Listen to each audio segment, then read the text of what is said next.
तेरे गीतों को गाता, वचनों को तेरे मैं अपनाता। दुनिया के मोह से हम अनजाने,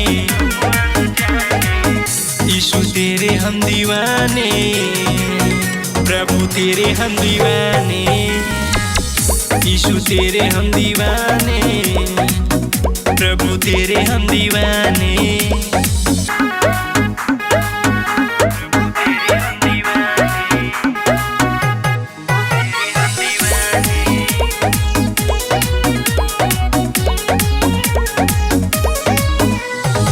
तेरे असलियत को जाने हैं हम, इसलिए तेरे दीवाने हैं हम।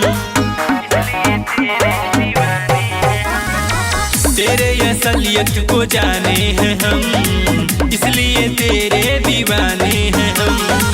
तू ही मेरा हाल है जाने,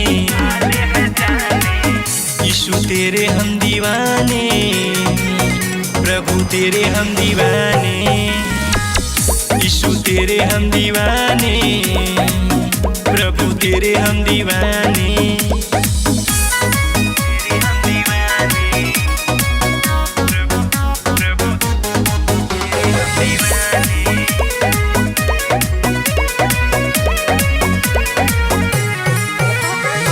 दुखियों को गले लगाता है तू, जीवन की राह दिखाता है तू, ये जीवन की राह दिखाता है तू। दुखियों को गले लगाता है तू, जीवन की राह दिखाता है तू।